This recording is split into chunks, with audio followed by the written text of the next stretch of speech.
Die Hauptstadt des Gaues Schlesien bildet einen der Eckpfeiler gegen den bolschewistischen Ansturm. Breslaus Bevölkerung ist von ihrem Gauleiter aufgerufen worden, die Stadt bis zum Äußersten zu verteidigen. Breslau, enero de 1945. Una metrópoli de más de 600.000 habitantes en el corazón de la Baja Silesia. Una ciudad con catedral gótica, con una plaza mayor considerada la segunda más grande de Europa Central, con tranvías, con teatros, con universidades, con zoo. Una ciudad que a finales de 1944 era todavía, entre todas las grandes urbes del Reich, una de las pocas que el fuego de la guerra aún no había tocado. Las ventanas seguían enteras, los mercados funcionaban, los niños asistían a la escuela. En 92 días todo eso desapareció. Lo que vas a escuchar no es solo la historia de un asedio militar. Es la historia de una ciudad convertida en fortaleza por orden de un hombre que nunca vivió en ella, defendida por soldados que sabían que nadie vendría a rescatarlos, habitada por civiles que nadie evacuó a tiempo y destruida con una meticulosidad que la guerra pocas veces iguala. Es la historia de la Festung Breslau, la última fortaleza del Reich, y de los 82 días que tardó en rendirse. 2 días antes de que terminara la Segunda Guerra Mundial en Europa. Para entender lo que ocurrió en Breslau en 1945, hay que entender primero lo que Breslau era antes. La ciudad llevaba asentada sobre las riberas del Oder desde el siglo X. Era un nudo de rutas comerciales entre el occidente germánico y el oriente eslavo, entre el Báltico y el Mediterráneo terrestre. Su catedral, construida en la isla del Dom, databa del siglo XIII. Su ayuntamiento, el Rathaus, era una de las joyas góticas del centro de Europa, con una fachada oriental que sus habitantes consideraban insuperable y que siglos de viajeros habían confirmado. La plaza del mercado, Der Ring, con sus casas de colores y sus soportales, era efectivamente la segunda más grande del mundo germánico después de la de Cracovia, con más de 200 metros de largo. Los puentes sobre los brazos del Oder la conectaban en todas direcciones. En 1933, cuando los nazis llegaron al poder, Breslau tenía alrededor de 600.000 habitantes y era la cuarta o quinta ciudad más grande del Reich. Tenía aeropuerto propio, red de tranvías, varios hospitales universitarios, una tradición industrial significativa en la fabricación de maquinaria y material ferroviario. La fábrica Linke Hofmann producía locomotoras y vagones que circulaban por toda Europa Central. Era una ciudad con peso propio. Lo que la guerra había traído hasta ese momento era, sobre todo, refugiados. A partir de 1943 y especialmente en 1944, los bombardeos aliados sobre las ciudades del oeste alemán, Colonia, Hamburgo, Dresde, habían lanzado decenas de miles de personas hacia el este, hacia zonas todavía intactas. Breslau se convirtió en destino de muchos de ellos. Para finales de 1944, la población había crecido hasta rozar el 1.000.000. Niños berlineses, familias de Renania, madres con hijos que habían perdido sus casas en los bombardeos de agosto. Todos llegaron buscando el lugar más seguro del Reich. Lo encontraron justo a tiempo para quedarse atrapados en el peor de todos. El 24 de agosto de 1944, Adolf Hitler firmó el decreto que declaraba a Breslau Festung, fortaleza, con la orden de defenderla a toda costa. Era una designación que se aplicó ese mismo año a docenas de ciudades del este alemán: Königsberg, Poznań, Memel, Küstrin. El concepto era simple en su enunciado y catastrófico en sus consecuencias. Cada ciudad declarada fortaleza debía retener al enemigo, fijar sus fuerzas, ganar tiempo para una contraofensiva que el alto mando alemán seguía prometiendo pero que nunca llegaría. En la práctica, cada Festung era una condena a muerte para quienes quedaban dentro. Pero en agosto de 1944, el frente del este todavía estaba en Polonia. Y Breslau, a más de 350 kilómetros de las líneas de combate, siguió siendo para la mayoría de sus habitantes un lugar relativamente seguro. Los bombardeos soviéticos de noviembre de 1941, que habían matado a aproximadamente media docena de personas en una operación que, dada la distancia del frente, fue considerada técnicamente impresionante, eran el único rastro de la guerra sobre la ciudad. 1 media docena de muertos en 3 años. La gente hacía la compra, Los tranvías circulaban, los restaurantes del centro servían cenas los domingos y la Luftwaffe también emitía partes de victoria en la radio cada noche. Al amanecer del 12 de enero de 1945, 4.000 cañones soviéticos abrieron fuego de manera simultánea a lo largo de casi 500 kilómetros de frente. La tierra se sacudió. El cielo al este de Polonia se iluminó con una luz continua que los observadores describieron como un amanecer artificial, un amanecer que no traía día sino destrucción. En Breslau, a más de 350 kilómetros del punto de ruptura inicial, todavía no había alarma. Todavía había vida normal. La ofensiva del Vístula-Oder fue diseñada por el mariscal Georgi Zhukov y el mariscal Iván Konev para romper las defensas alemanas en Polonia y proyectar al Ejército Rojo directamente hacia el corazón del Reich. No era una ofensiva de prueba, era el ataque final el que conduciría a Berlín. Los generales soviéticos calculaban llegar al río Oder en 45 días. Lo lograron en 11. El general Heinz Guderian, jefe del Estado Mayor del ejército alemán en esos días, había advertido a Hitler repetidamente en el otoño de 1944 que el frente oriental era una casa de naipes. Utilizó exactamente esas palabras. Hitler respondió como acostumbraba: la fortaleza aguantaría, las reservas llegarían, la situación se estabilizaría. El 12 de enero quedó demostrado quién tenía razón. El frente no se estabilizó. El frente colapsó. Los primeros en avanzar fueron los ejércitos del primer frente ucraniano bajo el mando de Konev. Al día siguiente se unieron los del tercer frente bielorruso y el 14 de enero los del primer y segundo frente bielorruso. Era el mayor despliegue ofensivo sostenido en la historia militar del siglo XX hasta ese momento. El grupo de ejércitos A alemán, al mando del coronel general Joseph Harpe, reemplazado el 17 de enero por Ferdinand Schörner, intentó resistir. Los números no daban. Las líneas se fragmentaron en horas. El 17 de enero, Varsovia cayó. 5 años y 4 meses de ocupación alemana se terminaron en una jornada. Al día siguiente, Łódź y Cracovia fueron tomadas casi sin combate. Czestochowa cayó el 16, Katowice el 27. Las columnas blindadas soviéticas avanzaban a un ritmo de 30-40 kilómetros diarios, rodando sobre caminos que en condiciones normales habrían tardado semanas en cubrir. Las pantallas de retaguardia alemanas que intentaban frenarlos duraban horas, a lo sumo, un día. El corresponsal de guerra Vasily Molinin, que seguía el avance del primer frente ucraniano, anotó en su diario que los soldados soviéticos apenas podían creer la velocidad a la que se movían. «Pasamos por ciudades que ayer eran alemanas y hoy ya no lo son», escribió. «Nadie parece saber dónde termina la guerra». Y Breslau seguía sin evacuar a sus civiles. El primer comandante militar de la fortaleza, el general de artillería Johannes Krause, había alertado a Hanke en otoño de 1944. Breslau no tenía defensas reales. Si el frente colapsaba, la ciudad necesitaría ser evacuada de inmediato.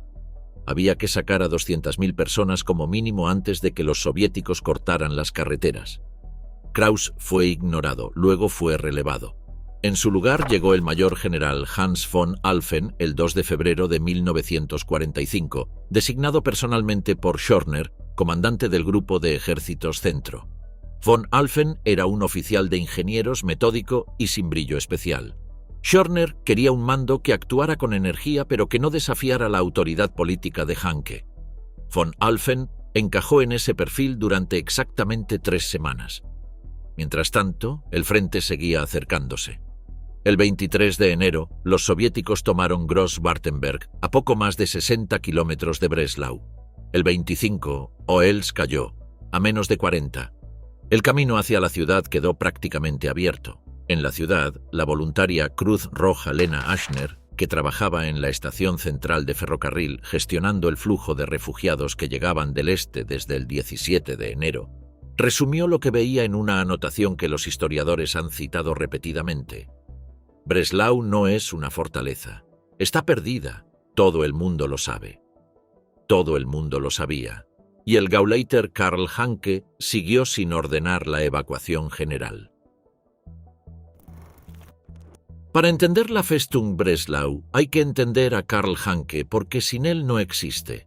Karl August Hanke nació el 24 de agosto de 1903 en Lauban, hoy Lubań, en Polonia, hijo de un maquinista de locomotoras. Creció en los barrios trabajadores de una ciudad industrial pequeña, se hizo maestro de escuela. Lo despidieron en 1931 por sus actividades en el partido nazi, al que se había afiliado el 1 de noviembre de 1928, con el número de carné 102.606. Era un ideólogo convicto desde joven, con la energía nerviosa de quien sabe que su única palanca de ascenso social es la lealtad absoluta a la causa. Esa lealtad le llevó a Berlín, y en Berlín le llevó a Joseph Goebbels. Hanke se convirtió en secretario personal del ministro de propaganda del Reich. Era un hombre de confianza, un ejecutor eficaz que no cuestionaba órdenes. Goebbels le abrió las puertas, le presentó a Hitler, le dio protagonismo en los actos del partido. Hanke fue elegido diputado del Reichstag en 1932 y escaló dentro del ministerio con la velocidad que solo permite una lealtad demostrada y la ausencia de escrúpulos para aplicar lo que se le mande. Pero en el aparato del Reich, la política y el escándalo personal viajaban juntos.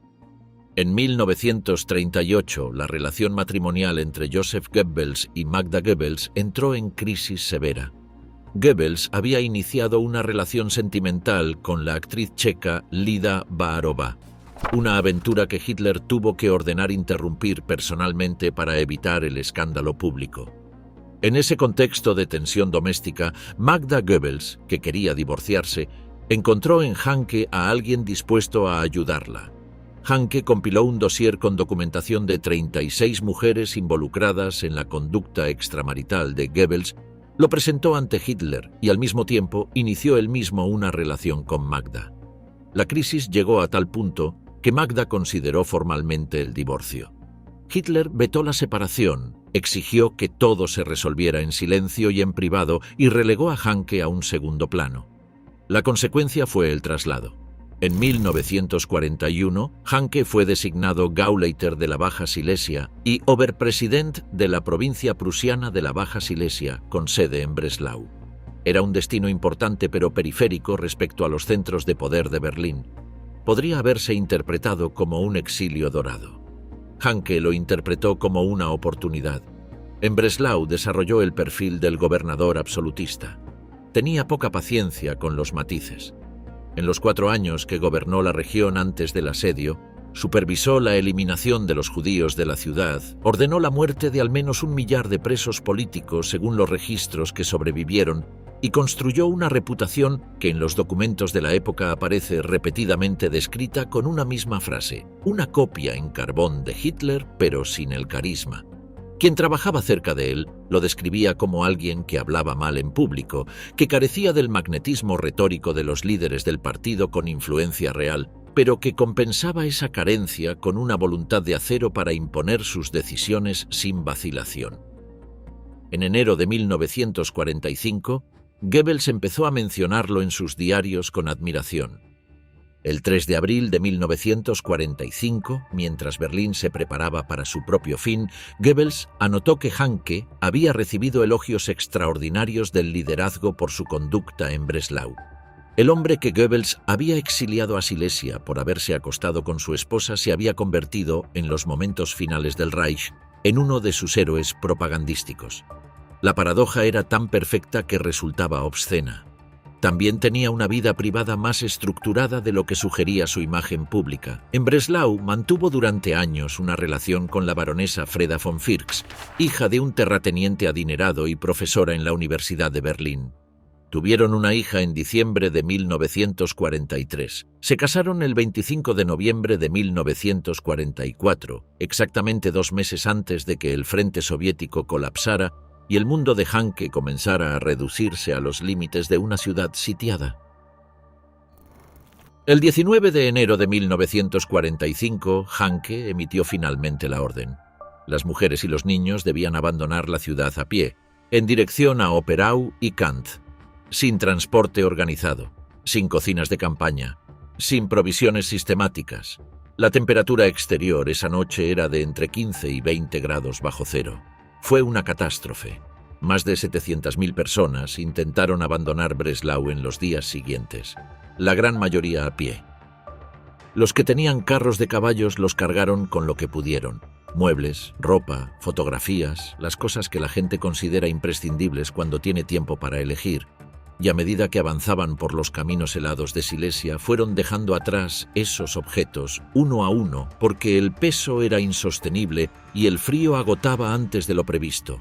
Los carros se vaciaban, las personas seguían. Algunos no podían seguir. Los termos con leche caliente para los bebés se enfriaban a los pocos kilómetros. Las mantas se empapaban con la nieve que caía y añadían peso al agotamiento. Las madres que habían calculado la distancia en términos razonables, 15 kilómetros hasta la siguiente localidad con refugio, descubrieron que 15 kilómetros a 20 bajo cero, tirando de un carro, cargando a un niño de brazos con otro aferrado a la falda, no tienen el mismo significado que en un mapa colgado en la pared de un despacho. Se estima que alrededor de 100.000 personas murieron durante esa evacuación. La cifra exacta es imposible de verificar. Los cuerpos quedaron esparcidos en caminos y cunetas, congelados, y algunos no fueron hallados hasta la primavera, cuando el deshielo los devolvió a la superficie con un nivel de deterioro que los equipos de limpieza describieron en sus informes con una frialdad que no disimulaba el horror. Hubo un tramo concreto, el que conducía hacia Kant, a unos 15 kilómetros al suroeste de Breslau, que quedó marcado de un modo especial en los testimonios supervivientes. Ese tramo recibió después un nombre: la Marcha de la Muerte de las Madres de Breslau. Unas 60.000 personas intentaron recorrerlo en los días de mayor frío. Según los registros de los equipos de limpieza enviados después, en ese trecho murieron aproximadamente 18.000 personas. 18.000 cuerpos en 15 kilómetros de camino, más de 1.000 por kilómetro. Hay un testimonio de una joven auxiliar del Bund Deutscher Mädel, la organización femenina de las juventudes hitlerianas, que viajaba con un conductor de camión anciano en esa misma carretera de noche. Los faros del vehículo iluminaron lo que parecía ser un obstáculo en la calzada. El conductor le pidió que bajara a retirarlo. Creyó que eran muñecas. Cuando llegó hasta ellas, comprendió que eran bebés, niños pequeños, abandonados en mitad del camino por padres que ya no podían cargar con ellos y que habían tomado la decisión, en medio del frío, del agotamiento y de la desesperación, de seguir solos y esperar que alguien recogiera a sus hijos. Esa mujer sobrevivió a la guerra, tuvo hijos propios y durante décadas no pudo tener muñecas en su casa. Las madres que buscaban leche para sus bebés en las localidades del camino a veces encontraban vacas abandonadas en granjas vacías. Otras veces encontraban granjas vacías y nada más. Los equipos de rescate tardíos enviados por la administración nazi llegaron cuando ya era demasiado tarde para la mayoría de quienes habían caído. El corredor entre Breslau y Kant fue descrito después por varios de los supervivientes como un camino jalonado de posesiones personales.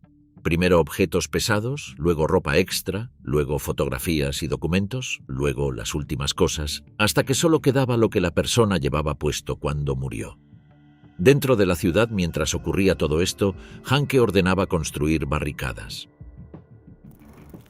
La transformación de Breslau en lo que el partido llamaba una fortaleza inexpugnable fue un proceso caótico, forzado y brutalmente destructivo para sus propios habitantes, mucho antes de que llegara el primer soldado soviético.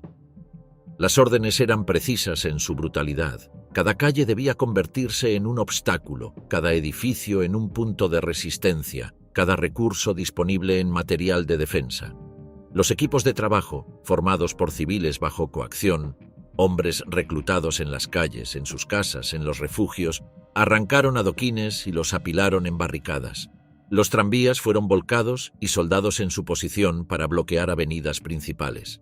Las lápidas de los cementerios, los troncos de los árboles de los parques, los marcos metálicos de las ventanas arrancados de fachadas enteras, todo servía.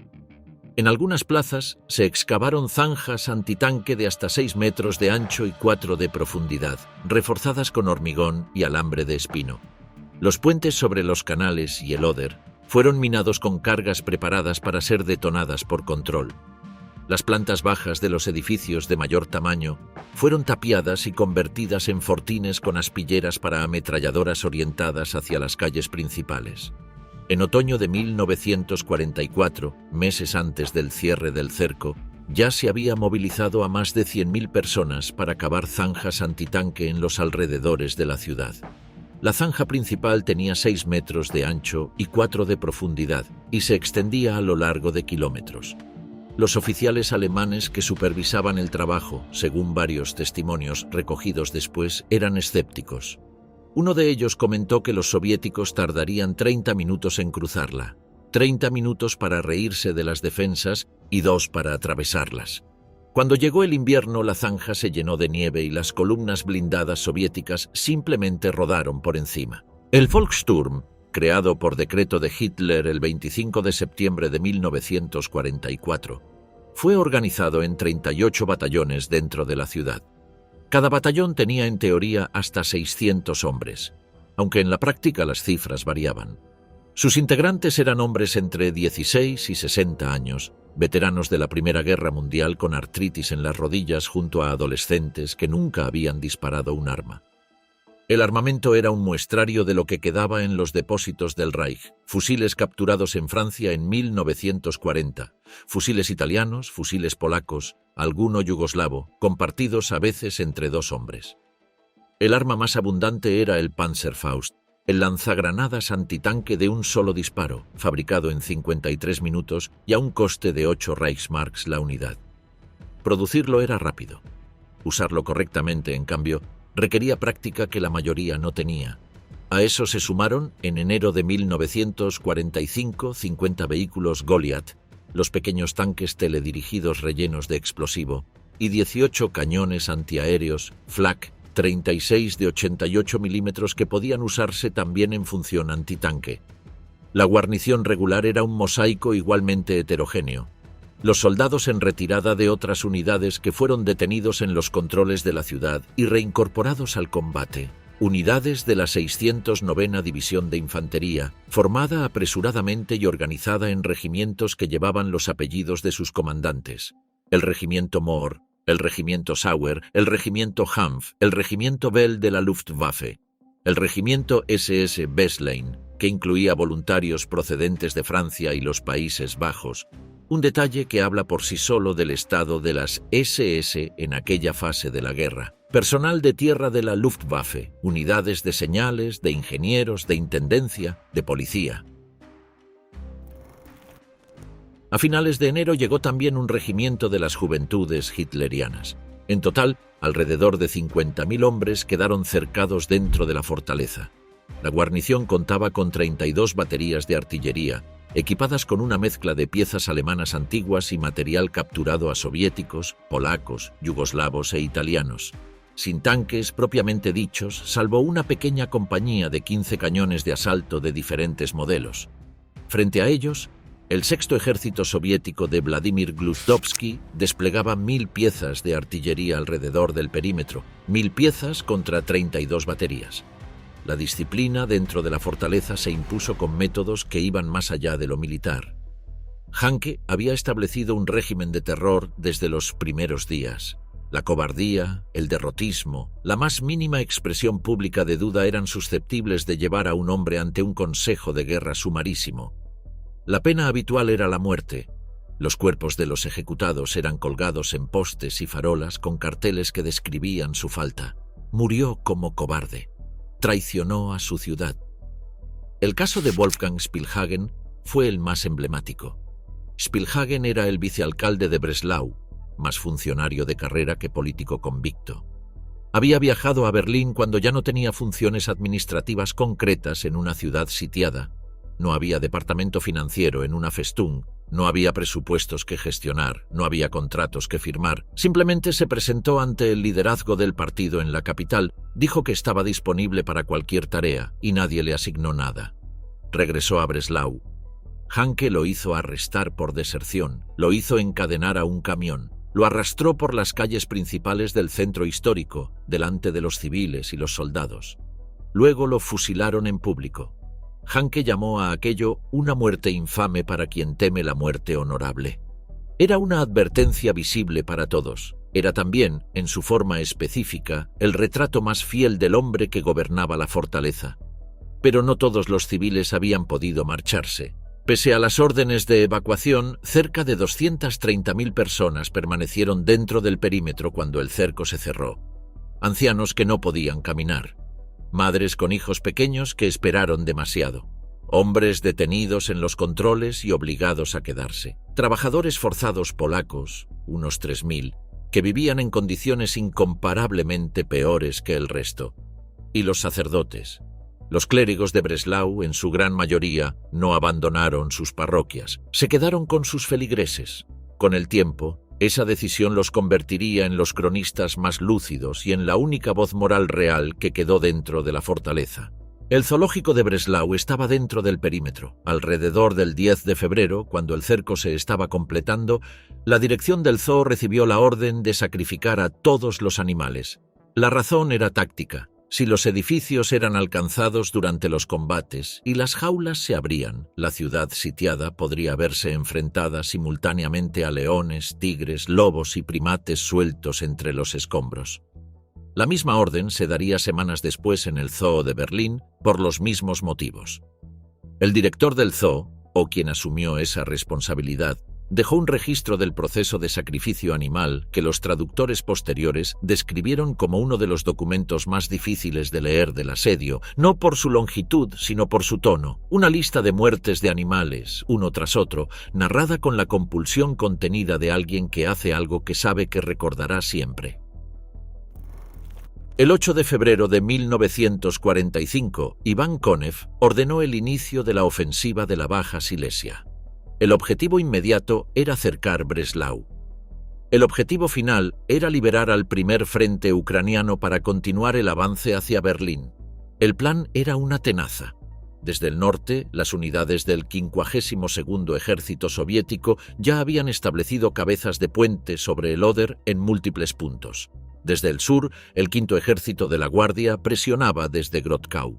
En el centro, el 6º Ejército Soviético bajo el mando del general Vladimir Gluzdovsky, 41 años, georgiano de origen, 25 años en el Ejército Rojo, 6 divisiones de fusileros bajo su mando. Tenía la misión de completar el anillo y, posteriormente, reducir la fortaleza. Gluzdovsky era un hombre de experiencia sólida, pero sin el historial épico de los grandes mariscales soviéticos de la guerra. Era competente y metódico. Llegó a Breslau sin la gloria de Stalingrado o Kursk en su hoja de servicios y se marchó de allí sin haberla ganado tampoco. El asedio de Breslau no sería uno de los episodios que la historiografía soviética elegiría para construir mitos. Pero durante 82 días dirigió las operaciones alrededor de una ciudad que se negaba a morir, y lo hizo con la suficiente determinación como para mantener el cerco intacto mientras el resto del ejército soviético conquistaba Berlín. El 9 de febrero, las unidades del 6º Ejército tomaron Neumarkt y alcanzaron la autopista que conducía a Berlín. Al girar hacia el este, se encontraron con la resistencia de la 8ª División Panzer alemana, que retrasó brevemente el avance pero no pudo detenerlo. El 11 de febrero, el 5º Ejército de la Guardia rompió las defensas alemanas en el sureste y avanzó hasta la línea ferroviaria al sur de la ciudad. El 13 de febrero de 1945, las vanguardias del 6º Ejército y del 5º Ejército de la Guardia enlazaron a unos 8 kilómetros al sur del centro histórico. El cerco estaba completo. Al día siguiente, los alemanes lograron abrir un corredor temporal, duró horas, antes de que los soviéticos lo sellaran definitivamente. A partir del 14 de febrero de 1945, Breslau quedó completamente aislada. El día en que se cerró el cerco, el 13 de febrero, era también el aniversario del bombardeo de Dresde del año anterior. La coincidencia no tenía ningún significado militar, pero algunos de los supervivientes la mencionaron en sus testimonios posteriores como si la fecha cargara un peso propio. La única conexión con el exterior pasaba por el aire. El aeródromo de Gandau, en el noroeste de la ciudad, se convirtió de inmediato en el corazón logístico de la fortaleza. Los Junkers Ju-52 llegaban cargados de munición, medicamentos, alimentos concentrados, correo, reemplazos. Se marchaban con heridos en camillas y con los últimos civiles que todavía podían ser evacuados. Las cifras del puente aéreo son difíciles de precisar, pero los testimonios coinciden en que durante las semanas de mayor actividad operaron varios vuelos diarios, a pesar del fuego antiaéreo soviético que se intensificó rápidamente. En determinado momento de febrero, 2 de cada 5 aparatos que intentaban el aterrizaje eran derribados. El mando de la Luftwaffe advirtió que a ese ritmo quedarían sin aviones antes de que terminara el invierno. Los cálculos posteriores estiman que por vía aérea se lograron evacuar unos 600 civiles y varios millares de heridos graves. 600 civiles, en una ciudad con 230.000 almas atrapadas. El 16 de febrero de 1945, el mando soviético envió un ultimátum al comandante de la Festung: rendición incondicional en el plazo de 24 horas. El mayor general Hans von Alphen no respondió. El silencio fue la respuesta. Al día siguiente, el 17 de febrero, el Sexto Ejército lanzó sus primeros asaltos masivos contra el perímetro sur y sureste. El ataque se concentró en los barrios de Schmolz, Operau, Klettendorf, Herzogshofen, Lamsfeld y Brockau, zonas residenciales con bloques de apartamentos de 4 y 5 plantas, patios interiores, calles estrechas, sótanos profundos. El terreno ideal para que la ventaja soviética en blindados perdiera eficacia y la lucha se convirtiera en algo que los alemanes podían sostener más tiempo. Los primeros en absorber el impacto del asalto fueron los hombres del regimiento Well y los de la 609ª División al mando del mayor general Siegfried Ruff. El combate se intensificó con una rapidez brutal. Las fuerzas soviéticas rompieron las defensas exteriores y capturaron varios núcleos de resistencia en pocas horas. Pero cuando intentaron avanzar hacia el interior de la ciudad, cada edificio se convirtió en un problema nuevo. Los equipos de asalto soviéticos tenían una táctica que habían perfeccionado desde Stalingrado: nunca avanzar por la calle, que convertía a los soldados en blancos. En cambio, abrir agujeros en las paredes interiores de los edificios con cargas explosivas portátiles o con los cañones de los T-34 y moverse de habitación en habitación, de edificio en edificio, dentro de las manzanas sin salir al exterior. La versión alemana del mismo método, los túneles de sótano en sótano abiertos durante las semanas previas al asedio, servía para la defensa de la misma manera. 2 ejércitos que habían aprendido en el mismo laboratorio de muerte, Stalingrado, combatiendo ahora con las mismas técnicas en una ciudad diferente. Hubo además un elemento de combate que añadió una dimensión adicional de horror. Los soviéticos fabricaron y usaron lo que llamaban torpedos terrestres, tubos metálicos de gran calibre rellenos de explosivo, empujados o arrastrados por los canales de desagüe y por las alcantarillas hasta colocarse bajo las posiciones alemanas, donde detonaban desde abajo. Contra eso, la defensa convencional tenía pocas respuestas. Los alemanes respondieron con lo que sus soldados llamaban informalmente bolsas de cal, o en el lenguaje más directo de la tropa, bolsas de orina. Sacos de tela rellenos de cal viva, arrojados por las ventanas al interior de los sótanos ocupados por los soviéticos. La cal reaccionaba con la humedad y producía gases cáusticos con efectos similares a los de los gases lacrimógenos, capaces de matar en espacios cerrados sin ventilación. Los historiadores militares posteriores han señalado que el empleo de estas bolsas constituye uno de los episodios más cercanos al uso operativo de agentes químicos en combate urbano durante toda la Segunda Guerra Mundial en el teatro europeo. Simultáneamente, en el sector noreste, la 294ª División de Fusileros soviética atacó las posiciones del regimiento Mor, que defendía un frente de aproximadamente 15 kilómetros entre Steine y Polanovice. En el sector oeste, los regimientos Sauer y SS Weslein aguantaron con una presión comparativamente menor. Desde Lisa hasta Hermannsdorf, el regimiento Hanf se enfrentó a la 359ª División de Fusileros soviética y durante esos combates perdió el aeródromo secundario de Schöngarten. El 20 de febrero los soviéticos reanudaron el bombardeo con mayor intensidad. La artillería de campaña, los morteros pesados y los lanzacohetes Katyusha, a los que los soldados alemanes llamaban órganos de Stalin por el sonido que producían al disparar en salvas, convirtieron los barrios del sur y sureste en un paisaje de hollín y polvo de ladrillo. Cuando el fuego cesaba, los asaltos de infantería reanudaban. Cuando los asaltos se detenían, el fuego volvía. El 24 de febrero, tropas soviéticas avanzando entre los escombros alcanzaron el cuartel general del 8º Distrito Militar Alemán y luego se dirigieron hacia las vías del ferrocarril que atravesaban Gross-Mochbern y Klein-Mochbern. Los soldados del regimiento Bell intentaron detenerlos. Fueron diezmados. Los refuerzos que llegaron para cubrir esas posiciones quedaron bajo fuego de artillería inmediatamente después de ocupar sus puestos. Los alemanes destruyeron numerosos vehículos soviéticos con el Panzerfaust. Los soviéticos retiraron los tanques de la primera línea y los reemplazaron por unidades de ingenieros especializados en demoler barricadas con cargas explosivas portátiles. El 27 de febrero, el asalto soviético alcanzó la plaza Kaiser Wilhelm. Von Alphen trasladó su puesto de mando hacia el noreste y ordenó la evacuación de los civiles que aún permanecían en los barrios más próximos al frente. Mientras tanto, en los barrios que los soviéticos habían tomado, ocurrían las otras cosas que la guerra arrastra. Las violaciones fueron generalizadas en las semanas posteriores a la toma de los suburbios exteriores.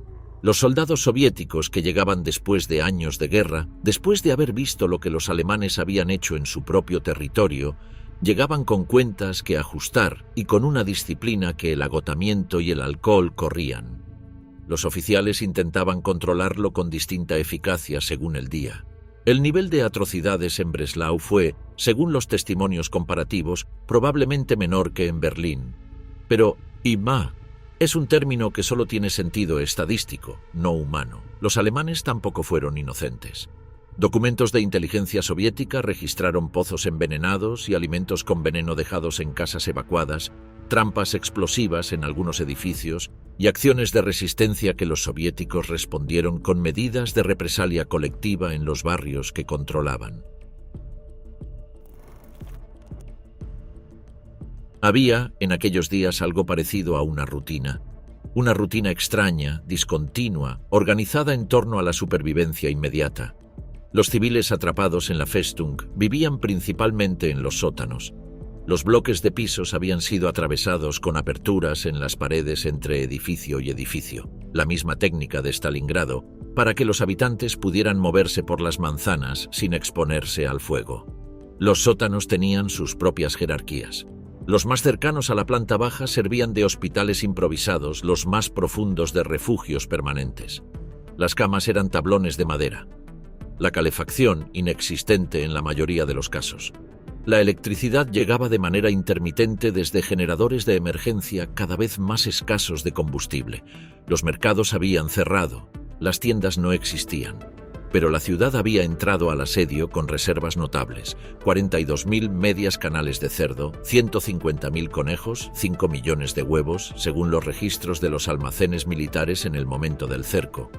Esas reservas alimentaron a la guarnición y a los civiles durante semanas, aunque la distribución fue desigual desde el principio y empeoró progresivamente.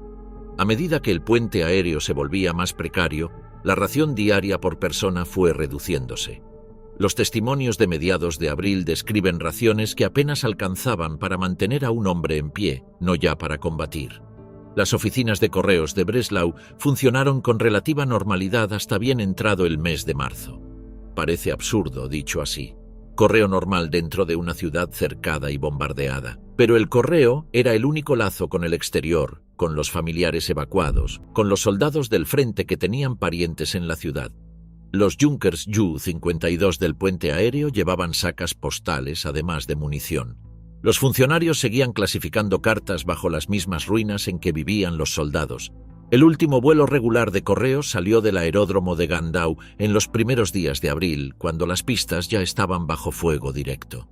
Los hospitales militares se habían trasladado a los grandes búnkeres de hormigón antiaéreo que salpicaban la ciudad, estructuras cilíndricas o en forma de cubo, con paredes de hasta 2 metros de grosor capaces de resistir el impacto directo de la artillería pesada. Los quirófanos funcionaban a la luz de velas o de lámparas de queroseno. Los médicos operaban durante 12, 14, 16 horas seguidas. Un sistema macabro pero pragmático regulaba la organización de los heridos. Los más graves, los que morían más rápido, se ubicaban en los pisos inferiores para que el traslado del cadáver hacia el exterior resultara menos complicado. El olor a gangrena impregnaba las plantas hasta arriba. los cubaletas en las esquinas con miembros amputados esperando ser retirados. Los médicos que volvían a la mesa de operaciones con las manos todavía manchadas porque no había tiempo para lavar, no había suficiente agua limpia y el siguiente herido no podía esperar. La radio de la Festung emitía boletines de noticias que describían victorias que nadie dentro de la ciudad podía verificar. Los altavoces soviéticos respondían desde el otro lado de las líneas, en alemán, invitando a rendirse, prometiendo buen trato. Una vez, los altavoces soviéticos anunciaron: «Habitantes de Breslau, la hora de la liberación ha llegado. 2 divisiones acorazadas, ya veteranas del este, han roto el cerco al sur de la ciudad». Algunos civiles desesperados, sin nada que perder, intentaron dirigirse hacia el sur. Cayeron bajo fuego de artillería. La voz en los altavoces lo sabía desde el principio. Los altavoces alemanes respondían también a su manera. Wunderwaffe, armas milagrosas que cambiarían el curso de la guerra. Cohetes V1 y V2 que doblarían la voluntad de los aliados. Reservas blindadas que romperían el cerco. Nadie dentro de la fortaleza creía ya en las armas milagrosas a mediados de febrero. Pero tampoco podía decirlo en voz alta. El saludo habitual entre los habitantes de la Festung durante esos meses no era Heil Hitler, era Bleib übrig, queda de pie, sobrevive. Ese cambio de una sola frase lo resume todo. Los sótanos generaron también sus propias dinámicas sociales. Las noches largas y el miedo constante produjeron relaciones que en otras circunstancias no habrían ocurrido.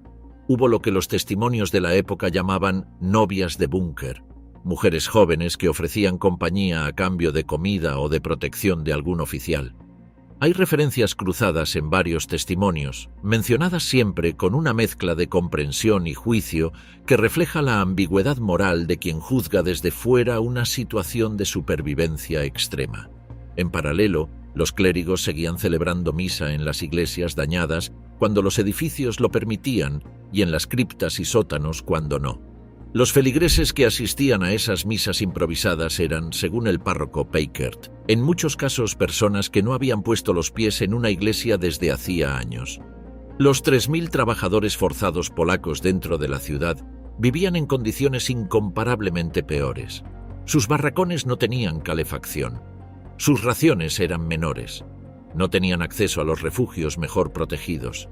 Cuando los edificios donde dormían eran destruidos, la documentación disponible sugiere que en varios casos simplemente se les reasignó a otro lugar sin que nadie hiciera un recuento de los que habían muerto en el derrumbe. La vigilancia sobre ellos disminuyó a medida que la situación militar se deterioraba, y hacia el final del asedio muchos se movían con relativa libertad dentro del perímetro. Aunque, en ese contexto, significaba compartir el mismo cerco, el mismo hambre y el mismo fuego de artillería que el resto. También había, dentro de la prisión civil de Breslau, aproximadamente 250 personas encarceladas durante todo el asedio. Presos políticos en su mayoría, hombres y mujeres detenidos por el régimen por motivos que iban desde el sabotaje organizado hasta el comentario imprudente en un bar sobre la situación de la guerra. La prisión seguía funcionando, los guardias seguían en sus puestos, los presos seguían en sus celdas mientras la ciudad ardía afuera, sin saber si su próxima amenaza sería una explosión o una ejecución. Algunos fueron ejecutados durante el asedio por orden de Hanke. Los registros supervivientes no permiten precisar cuántos. La fábrica Linke Hoffmann, una de las grandes instalaciones productoras de material ferroviario de Breslau, seguía funcionando dentro de la fortaleza durante los primeros meses del asedio. Sus trabajadores, combinando el material disponible en los talleres con la iniciativa urgente de quien sabe que lo que produce hoy puede marcar la diferencia mañana, construyeron durante el asedio un tren blindado. No era un plan diseñado meses antes. Lo construyeron mientras la ciudad ardía a su alrededor. El resultado fue un vehículo de combate formidable dentro de su contexto. 4 cañones antiaéreos de 88 milímetros, los mismos que la Wehrmacht había usado desde el norte de África para destruir tanques aliados, adaptados para fuego horizontal. Varios cañones de 37 milímetros y numerosos cañones automáticos de 20 milímetros. Una tripulación de aproximadamente 100 hombres. El tren operaba en un circuito por las vías del sureste de la ciudad, apareciendo súbitamente desde detrás de los edificios para disparar sobre posiciones soviéticas y retirándose antes de que la artillería enemiga pudiera localizarlo y responder. Sus apariciones eran impredecibles en tiempo y lugar, lo que multiplicaba su efecto psicológico sobre los atacantes más allá de su daño material concreto. Su efectividad táctica fue real, pero el precio fue alto. 1 de cada 3 hombres que lo tripularon cayó como baja durante los meses de combate, una tasa de pérdidas superior a la de la mayoría de las unidades de la guarnición. Los vehículos Goliath, 50 unidades llegadas en enero, tuvieron un historial más irregular. Eran tanques teledirigidos miniatura, de apenas 1 metro de altura, rellenos de explosivo, guiados por cable hasta la posición que se quería destruir. Técnicamente interesantes, tácticamente caprichosos, el cable se enredaba, los mecanismos de dirección fallaban bajo el barro y los escombros, y su velocidad era tan baja que los soldados soviéticos aprendieron rápidamente a neutralizarlos cortando el cable antes de que llegaran. Hubo, sin embargo, al menos una operación documentada en que 3 Goliath fueron dirigidos por los canales del río Oder hacia un puente que soportaba movimiento de tropas soviéticas. Los 3 alcanzaron el objetivo y el puente fue destruido. Las tropas atrapadas en la orilla opuesta fueron emboscadas. Junto al tren blindado y los Goliath, la ingenuidad de la desesperación produjo otras soluciones. Los ingenieros de la guarnición adaptaron los grandes edificios de las periferias del centro histórico para convertirlos en posiciones de tiro con campos de fuego prefijados. Cada ventana que miraba hacia el sur o el sureste fue catalogada como posición potencial, numerada en los mapas del mando, con ángulos de tiro establecidos con anterioridad. Cuando los defensores se retiraban de un bloque bajo presión soviética, lo hacían generalmente explotando o incendiando las posiciones que abandonaban, para que el edificio conquistado se convirtiera en un obstáculo más que en un punto de apoyo para el atacante. La artillería soviética que cercaba a Breslau era enorme en volumen, pero enfrentaba el problema que toda artillería pesada encuentra en combate urbano. Cuando las líneas están a 20 metros de distancia, disparar sobre el enemigo implica frecuentemente disparar también sobre los propios. Los soviéticos aprendieron, como en Stalingrado, que las unidades de asalto de ingenieros con cargas explosivas portátiles, lanzallamas y granadas de mano eran más efectivas a escala de edificio que los tanques T-34, que quedaban atrapados en las calles estrechas y se convertían en blancos estáticos para los Panzerfaust alemanes. Según un relato de un soldado soviético de la 359ª División de Fusileros citado en investigaciones posteriores, la táctica de avance dentro de los bloques, no por la calle sino a través de los muros, tardaba más en generar terreno ganado, pero tardaba mucho menos en generar bajas propias. Para los primeros días de marzo de 1945, el perímetro defensivo de la Festung Breslau se había contraído, pero seguía siendo sustancial. Los alemanes defendían una línea que corría aproximadamente desde Auschwitz hasta las cercanías de Grebchen. El frente se había estabilizado de un modo que ninguno de los dos bandos esperaba. El coronel general Ferdinand Schörner, comandante del Grupo de Ejércitos Centro, había llegado a la conclusión de que von Alphen no era el hombre adecuado para la fortaleza. Schörner era conocido dentro del ejército alemán como uno de los comandantes más implacables con sus subordinados.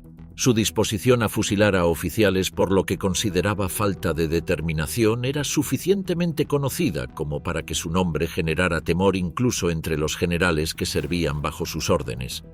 Argumentó que la defensa de Breslau necesitaba un mando más agresivo. Von Alphen, en sus memorias escritas tras la guerra, afirmaría que su destitución se debió principalmente a los conflictos con Hanke, con quien las tensiones habían sido permanentes. Probablemente ambas razones eran ciertas y se reforzaban mutuamente. El 6 de marzo de 1945, un avión aterrizó en Breslau con Hermann Niehoff a bordo. Tenía 51 años y era un oficial de infantería, competente sin brillo especial en ningún sentido, ni brillante ni desastroso. Asumió el mando oficial el 8 de marzo. Heredó una situación que no tenía solución táctica, lo sabía. Sus opciones eran resistir el máximo tiempo posible o capitular. Hanke lo haría fusilar si capitulaba, así que resistió. Para el 8 de marzo, la línea defensiva discurría desde Auschwitz hasta Grebchen, unos 4 kilómetros al sur del centro histórico. Entre esa línea y la plaza del mercado había barrios de apartamentos, iglesias, parques, hospitales y más de 100.000 civiles viviendo en sótanos. Entre el 19 y el 25 de marzo, los 22º y 74º cuerpos soviéticos lanzaron una serie de ataques de penetración en profundidad. El objetivo era romper el perímetro de un tirón y llegar al centro histórico.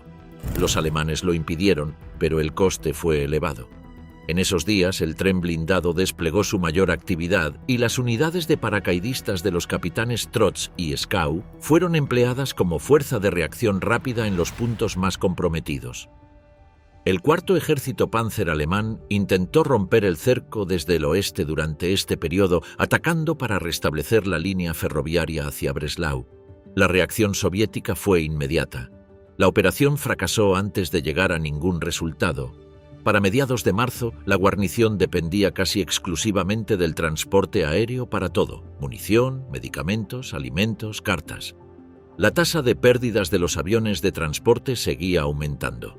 Niehoff ordenó reforzar y ampliar las defensas en torno al aeródromo de Gandau. El área quedó cubierta por una densa red de trincheras, alambradas y posiciones de ametralladora. Esas posiciones, construidas rápidamente con lo que había disponible, fueron ocupadas por el Kampfgruppe Tilgner junto con los paracaidistas de los grupos Trotz y Schau, más varios batallones de la Volkssturm. El 31 de marzo, combates locales en las cercanías de Gandau dejaron en manos soviéticas los vecindarios de Mariahofchen y Schmiedefeld. La pista de aterrizaje seguía en poder alemán, pero por los márgenes. Ese mismo mes, el 20 de abril, el general Niehoff distribuyó chocolatinas entre sus tropas en honor al cumpleaños número 56 de Adolf Hitler. Era un gesto de propaganda interna, una señal de que la normalidad seguía existiendo, de que el Reich continuaba, de que el cumpleaños del Führer merecía ser celebrado incluso dentro de una ciudad que llevaba 2 meses siendo destruida sistemáticamente. Hitler llevaría 10 días muerto para cuando Breslau se rindiera. El aeródromo de Gandau era, desde el inicio del asedio, el punto más crítico de toda la defensa. Sin Gandau, la fortaleza moría de inanición. Cada Junkers Ju-52 que aterrizaba traía munición, medicamentos, reemplazos. Cada uno que despegaba llevaba heridos. El aeródromo civil de Gandau, construido antes de la guerra en el extremo noroeste de la ciudad para vuelos regulares de pasajeros, se transformó en la arteria vital de 50.000 soldados y 230.000 civiles. El general Glusdowski lo sabía. Hacia finales de marzo y primeros de abril, desplazó el eje de su esfuerzo militar hacia el sector occidental, con el objetivo principal de capturar Gandau y cortar el puente aéreo. Niehoff lo sabía también. En respuesta tomó la decisión que los historiadores posteriores han calificado como la más costosa y, a la postre, más inútil de todo el asedio. Para construir un aeródromo alternativo en la zona de Kaiserstraße, en el norte del centro histórico, fue necesario demoler una avenida entera de bloques residenciales de varios pisos, iglesias, escuelas, almacenes, casas de vecindad, sobre una longitud de aproximadamente 2 kilómetros. 60.000 personas trabajaron en el proyecto, entre civiles alemanes convocados por decreto y trabajadores forzados polacos sin ninguna posibilidad de negarse. La construcción se realizó bajo fuego de artillería soviética constante, porque los soviéticos entendieron de inmediato lo que se estaba construyendo y trataron de impedirlo. Las estimaciones posteriores sitúan en unas 3.000 las personas que murieron durante la construcción, aplastadas por los bombardeos o por el derrumbe de los edificios que se demolían. La pista quedó terminada y apenas fue utilizada. Para cuando estuvo operativa, los aviones disponibles para el puente aéreo eran tan escasos que solo llegaban planeadores de carga con una capacidad muy inferior a los Ju-52. 3.000 muertos para construir una pista que apenas funcionó. El 1 de abril de 1945, domingo de Pascua, 750 bombarderos soviéticos sobrevolaron Breslau desde el amanecer hasta el atardecer. Era el mayor bombardeo que la ciudad había sufrido hasta entonces. La catedral gótica de San Juan ardió. Las iglesias de la isla Catedral y de la isla de Arena quedaron destruidas. el cuartel general de Hanke, en ruinas, la oficina de correos central, el edificio de la caja de ahorros, las instalaciones de las SS, todo ardió. En el sector residencial del sureste, el 80% de los edificios que quedaban en pie sufrieron daños nuevos o fueron completamente derrumbados. El cuerpo de bomberos de la ciudad, que había seguido operando durante todo el asedio, perdió ese día al 35% de su personal activo. Pero ese mismo día algo más ocurrió. Mientras los bombarderos hacían su trabajo sobre el centro histórico, en el sector occidental el 74º Cuerpo Soviético lanzó el asalto definitivo sobre Gandau. Las divisiones 359 y 112 avanzaron con rapidez, superaron las defensas externas y cercaron numerosos focos de resistencia en el interior de los edificios circundantes. En la mañana del 1 de abril, el aeródromo de Gandau cayó en manos soviéticas. El puente aéreo dependía ya únicamente de los lanzamientos por paracaídas. El asalto del 74º Cuerpo destruyó gran parte de las fuerzas alemanas en el sector occidental. Los defensores fueron obligados a retroceder unos 3 kilómetros en pocas horas. A partir de ese día, el suministro de la fortaleza pasó a depender de lo que podía caer en paracaídas dentro del perímetro reducido, en la oscuridad, bajo fuego antiaéreo. Era una ecuación que los logistas podían calcular con precisión. La guarnición consumía más de lo que recibía desde el momento en que Gandau cayó. La batalla de Berlín comenzó el 16 de abril de 1945. Con ella, Breslau dejó de ser una prioridad estratégica para el mando soviético. El sexto ejército de Gluzdovsky adoptó una postura defensiva durante las últimas semanas de abril.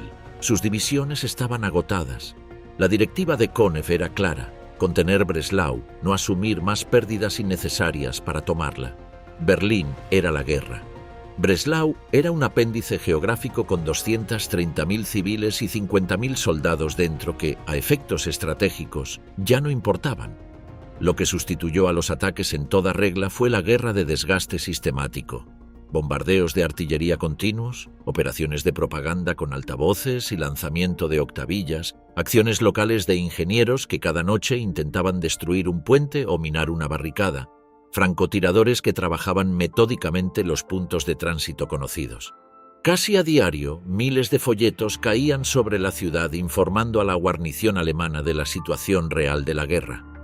La caída de Königsberg el 9 de abril, el avance aliado hacia el Elba por el oeste, la situación de Berlín, folletos firmados a veces por generales alemanes capturados que describían las condiciones del cautiverio soviético y animaban a sus antiguos camaradas a rendirse. Los alemanes respondían con sus propias octavillas, con sus propias emisiones de radio, con una propaganda que ya nadie dentro del perímetro creía, pero que todos fingían creer, porque la alternativa de decir en voz alta que no lo creía llevaba al pelotón de fusilamiento. Dentro del perímetro, los combates continuaron durante todo abril con ataques locales que los defensores respondían con la misma energía exterior que al principio del asedio, aunque con menos hombres disponibles y menos munición por hombre. A mediados de abril llegaron los últimos refuerzos de algún significado. El regimiento S. Westline, fue trasladado desde otros sectores del cerco, junto con elementos de la 69ª División. Hanke ordenó que todo hombre capaz de cargar un arma fuera enviado a primera línea, pero todo hombre capaz de cargar un arma en Breslau a mediados de abril incluía ya a adolescentes de 15 años y a veteranos de la Primera Guerra Mundial de 65 que en otras circunstancias habrían sido considerados inaptos para el servicio activo. El 25 de abril, el perímetro de la Festung se había reducido de forma sustancial. Los soviéticos habían avanzado a menos de 2 kilómetros del centro histórico en varios sectores. El Ring, la gran plaza del mercado, estaba dentro del alcance de la artillería de campaña soviética. En algunas noches, los ciudadanos que dormían en los sótanos del centro histórico podían escuchar el sonido de las explosiones no como un trueno lejano, sino como golpes directos sobre el suelo que se sentían físicamente a través de los muros. El 29 de abril de 1945, Adolf Hitler firmó su testamento político en el búnker bajo la Cancillería del Reich. En él nombraba a Karl Hanke Reichsführer SS. el rango más alto de las SS, sucesor de Himmler, quien había intentado negociar por su cuenta con los aliados occidentales y había caído en desgracia. Era una designación en papel, en medio del colapso total, que otorgaba a Hanke el rango más alto del aparato de las SS en las últimas horas de un régimen que tenía horas contadas. Hanke recibió la noticia en Breslau el 5 de mayo. Llevaba semanas dentro de la fortaleza, supervisando ejecuciones, enviando mensajes patrióticos a la guarnición, fotografiándose con la Volkssturm para las últimas emisiones de la radio de la Festung. 2 días después de recibir su nombramiento como Reichsführer SS, Hanke abandonó la ciudad. El 4 de mayo de 1945, el Berlín soviético llevaba ya 4 días bajo bandera roja. En Breslau, los altavoces soviéticos emitían desde el amanecer un mensaje en alemán. La guerra estaba terminada. Las condiciones de rendición eran favorables. Se garantizaba la vida de los soldados y el trato correcto a los prisioneros. Esa misma mañana, una delegación formada por 4 representantes de las iglesias de Breslau se presentó en el cuartel general de la Festung. El pastor Ernst Hornig, el doctor Konrad, el obispo Josef Ferche y el canónigo Josef Kramer eran los hombres que habían estado celebrando misa en iglesias medio destruidas, enterrando a sus parroquianos en los parques, escuchando las confesiones de soldados que sabían que iban a morir, escribiendo en sus diarios las cosas que no podían decir en voz alta. Eran los únicos que dentro de la Festung habían mantenido una perspectiva que no dependía ni de las órdenes de Hanke ni de las consignas del partido. Su demanda era clara. La resistencia ya no tenía sentido militar ni moral. La ciudad estaba destruida. La guerra estaba perdida. Cada hora adicional de combate era una muerte sin ningún objetivo alcanzable. El general Niehoff los escuchó. Los despidió sin respuesta definitiva. Por la tarde del mismo día, el pastor Hornig repitió la misma demanda directamente ante los comandantes de las tropas. Hanke se enteró de esas gestiones y convocó a Niehoff. La conversación fue tensa. Hanke ordenó que se cortara todo contacto con los clérigos. Amenazó con arrestar a Niehoff. Niehoff, según los relatos reconstruidos después por varios testigos, sostuvo la mirada. Y en ese momento, quizás en ese momento específico, en esa habitación, Hanke comprendió que la fortaleza había terminado para él. Durante la noche del 5 al 6 de mayo, Karl Hanke llegó a la pista de Kaiserstraße. En un hangar improvisado lo esperaba un Fieseler Storch, el pequeño avión de reconocimiento que había sido guardado para uso del comandante de la fortaleza en situaciones de emergencia. Hanke exigió al piloto que lo llevara. El piloto obedeció. Horas después, la guarnición de Breslau recibió un escueto mensaje. El nuevo Reichsführer SS había llegado a su destino. No había aviso previo, no había explicación, no había despedida. El hombre que durante meses había firmado condenas a muerte por cobardía ante el enemigo, que había mandado arrastrar a un vicealcalde por las calles en un camión antes de fusilarlo, que había proclamado que el que teme una muerte honorable muere en deshonra. Se había marchado en el único avión disponible sin decirle a nadie que se iba. El destino final de Karl Hanke es objeto de debate. La versión más probable, documentada parcialmente en investigaciones históricas y recogida en la Wikipedia en español con fecha específica, es que fue capturado en la Checoslovaquia ocupada, en Neudorf, en los Sudetes, y murió el 8 de junio de 1945 a manos de partisanos checos o de guardias que lo reconocieron cuando intentaba escapar de un transporte de prisioneros.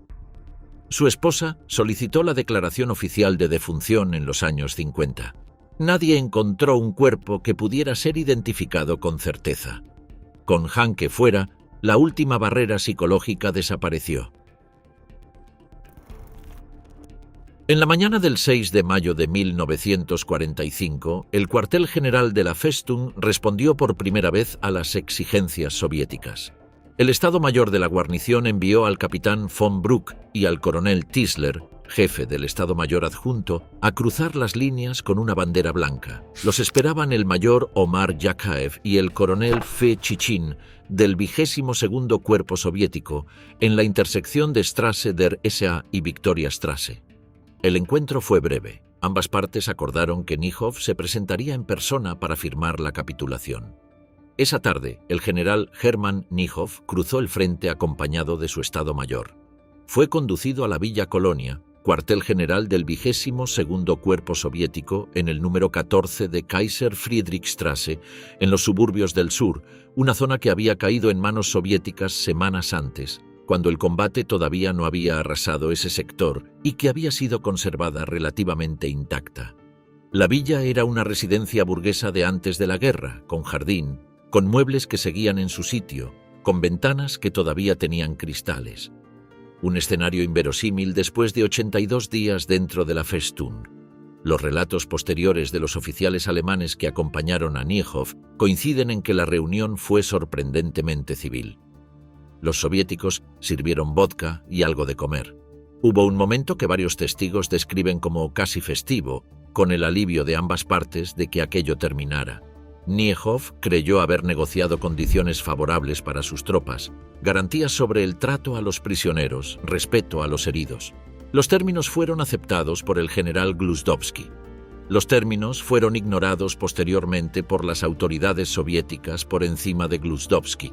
Eso no era responsabilidad de Gluzdovsky, era la mecánica habitual de la rendición en el frente oriental. A las 18:20 horas del 6 de mayo de 1945, Hermann Niehoff firmó la capitulación de sus tropas. A las 21:00 horas, las primeras unidades soviéticas entraron al centro histórico de Breslau. El asedio había durado 82 días. Breslau fue la última gran ciudad del Reich en rendirse, 4 días después de la caída de Berlín, 2 días antes de la firma de la capitulación incondicional de Alemania en Reims.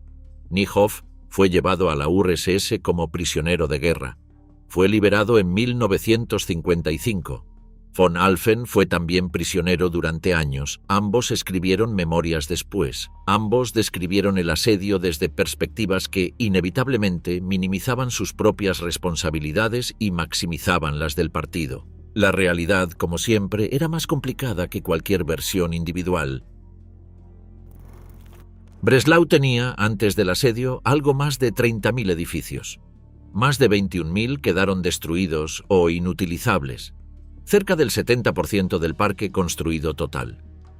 Los barrios del sur y sureste, que habían soportado el ataque principal desde febrero, eran un campo de ruinas donde los esquemas de las calles solo podían seguirse en los mapas de la preguerra, porque sobre el terreno los límites entre una calle y otra habían desaparecido bajo toneladas de cascote. Las bajas militares alemanas durante el asedio se estiman, dependiendo de la fuente, entre 5.700 y 13.000 muertos. La cifra de 23.000 heridos aparece en múltiples fuentes con mayor consistencia. El resto de la guarnición fue hecho prisionero, entre 45.000, de los cuales una parte sustancial estaban heridos y varios miles fallecieron en los campos soviéticos durante los meses siguientes a la rendición. Las bajas soviéticas son difíciles de establecer con precisión definitiva. Los documentos que fueron desclasificados después de la Guerra Fría apuntan a cifras que oscilan entre 31.000 y más de 60.000 bajas totales, muertos y heridos, durante los 82 días del asedio. Para una operación que el mando soviético consideraba secundaria, el coste fue extraordinariamente alto. El sexto ejército de Gluzdovsky había llegado a Breslau con 6 divisiones de fusileros. Las perdió más de la mitad por bajas acumuladas. Las bajas civiles son la cifra más difícil de precisar. Las estimaciones varían de manera significativa según la fuente y la metodología empleada. Algunos estudios hablan de 30.000 muertos entre la población civil durante el asedio propiamente dicho. Otros, apoyándose en los registros eclesiásticos parcialmente conservados y en los informes de los equipos de limpieza post-combate, sitúan la cifra en hasta 80.000 civiles muertos dentro del perímetro durante los 82 días. Si a eso se suman los muertos durante la evacuación de enero, con la estimación de 18.000 solo en el tramo hacia Kant y un total estimado de hasta 100.000 durante toda la evacuación de la ciudad, el coste humano civil del periodo enero a mayo de 1945 en Breslau se mide en centenares de miles de vidas. Eran personas que en diciembre de 1944 vivían en una ciudad intacta. personas que en su inmensa mayoría no habían tomado ninguna decisión bélica y a quienes se obligó a pagar el precio de las que tomaron otros. Un informe elaborado en el verano de 1945 por funcionarios de la administración sajona estableció los porcentajes de responsabilidad en la destrucción. El 33% de los daños totales fue causado por los bombardeos de artillería soviéticos. Otro 33% por los incendios, incluidos los del segundo incendio de mayo. Y el 34% restante fue causado por los propios defensores alemanes. Las demoliciones para crear campos de fuego, la construcción de la pista de Kaiserstraße, las barricadas levantadas con materiales de los edificios circundantes, los edificios quemados deliberadamente al retirarse para privar al enemigo de posiciones. La Festung Breslau destruyó Breslau. Esa es la ecuación que el informe establece con una frialdad burocrática más elocuente que cualquier juicio explícito. El gran archivo documental del asedio es obra de un hombre cuyo nombre la historia general ha ignorado, pero que en los círculos de investigación sobre el tema es simplemente insustituible. Fue miembro de las juventudes hitlerianas durante el asedio, trabajó como mensajero dentro del perímetro y sobrevivió. Tras la guerra construyó una vida completamente diferente. Se hizo botánico, trabajó en investigación vegetal, enseñó en una universidad. Pero a mediados de la década de 1980, siendo ya mayor, comenzó a recopilar sistemáticamente todo lo que encontraba sobre la batalla. Diarios, cartas, fotografías, testimonios de supervivientes, mapas militares de ambos lados, artículos de periódico, partes de guerra. El archivo que construyó a lo largo de 20 años ocupa 12.000 páginas distribuidas en 14 volúmenes y contiene 14.000 documentos. Para cualquier investigador que quiera comprender qué ocurrió en cada barrio de Breslau en cada fecha del asedio, ese archivo es imprescindible. Un conjunto completo puede llegar a costar entre 300 y 1.000 libras esterlinas en el mercado de segunda mano. Pesa considerablemente. El sacerdote Paul Peikert era, en enero de 1945, párroco de la parroquia de San Mauricio en Breslau desde 1932. Tenía 60 años cuando el cerco se cerró.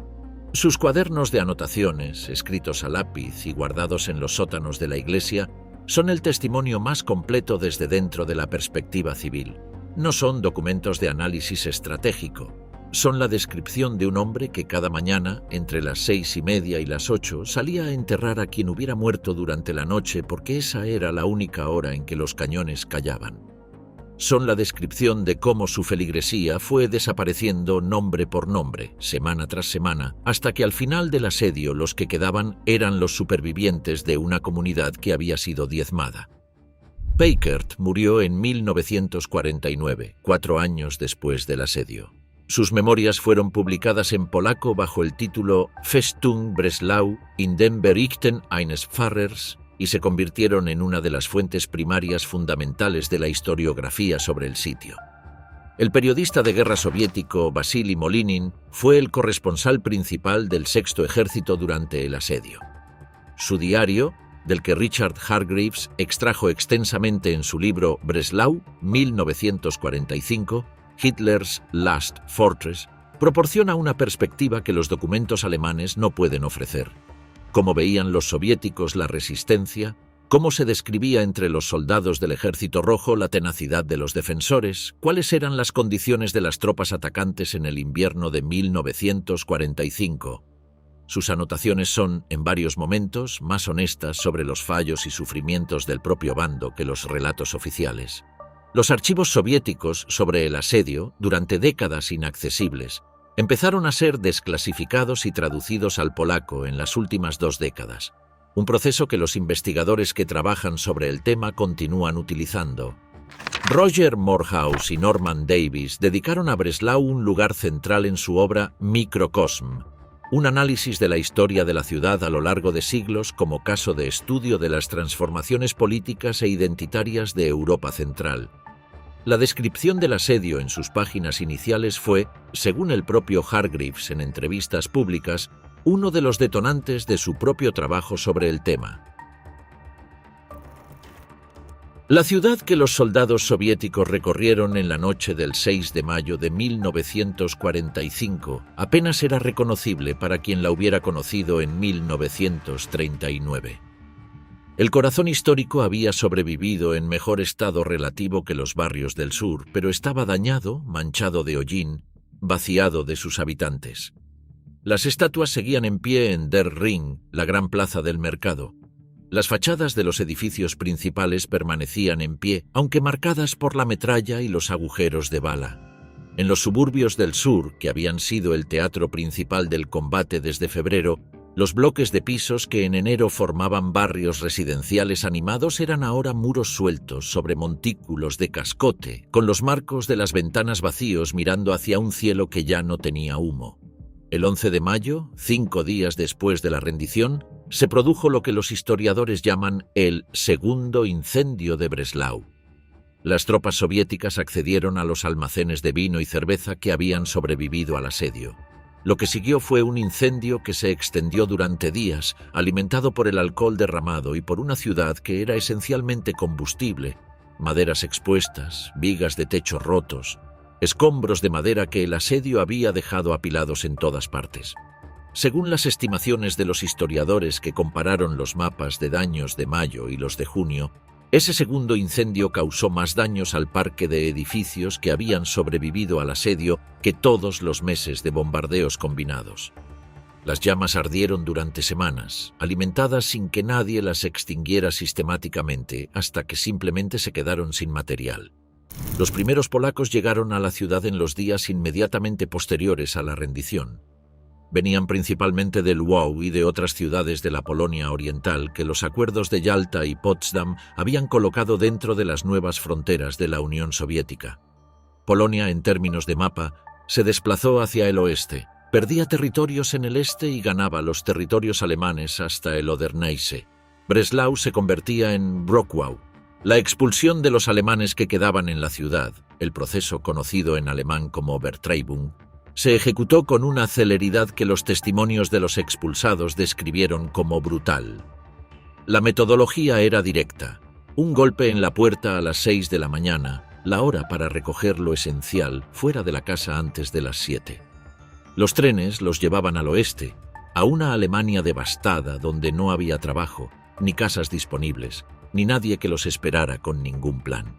Se dejaban atrás los muebles, las fotografías, las herramientas de trabajo, las bibliotecas. Todo lo que no cabía en una mochila o en una maleta pequeña quedaba en las habitaciones que los polacos ocuparían en cuestión de horas.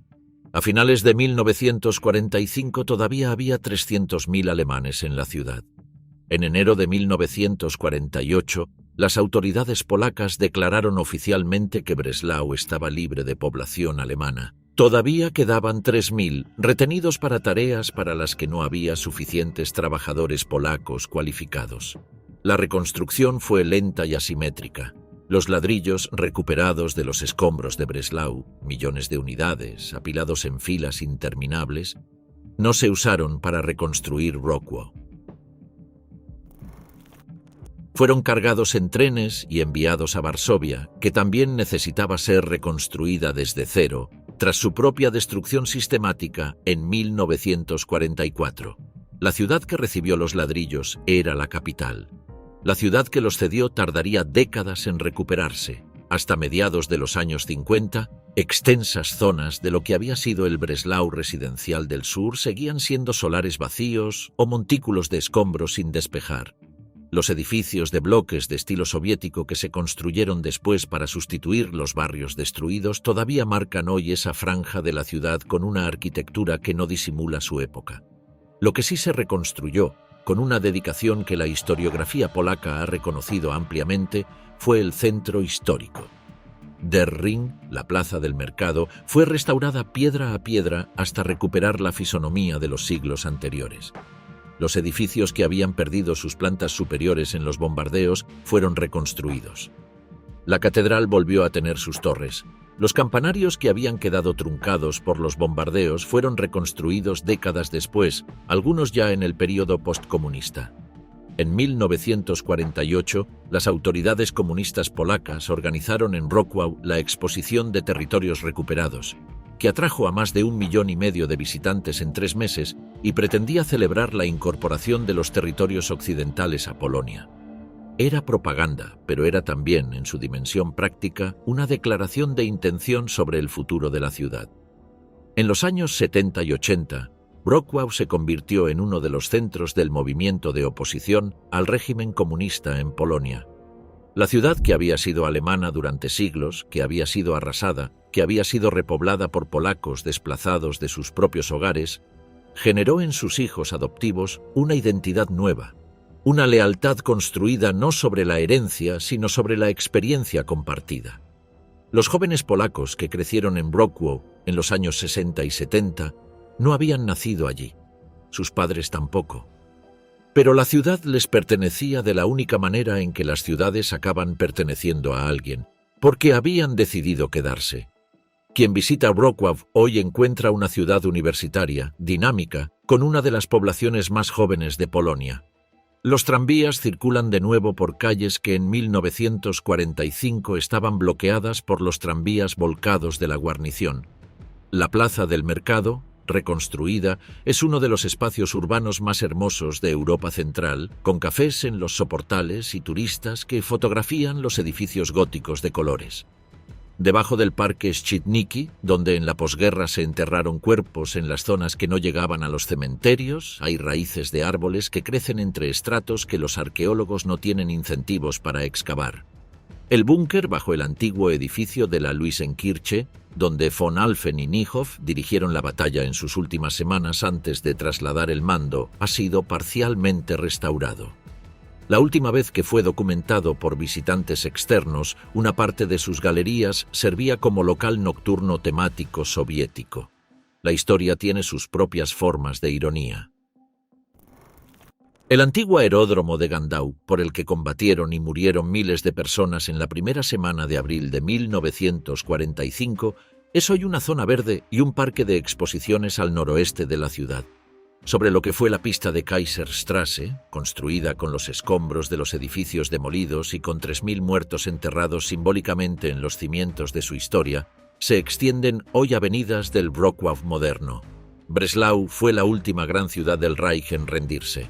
Resistió cuando Viena ya había caído, resistió cuando Berlín agonizaba en sus últimas horas, resistió 2 días más que el fin de la guerra en Europa. Ese hecho, esa resistencia hasta el último segundo, no fue un acto de valentía colectiva espontánea.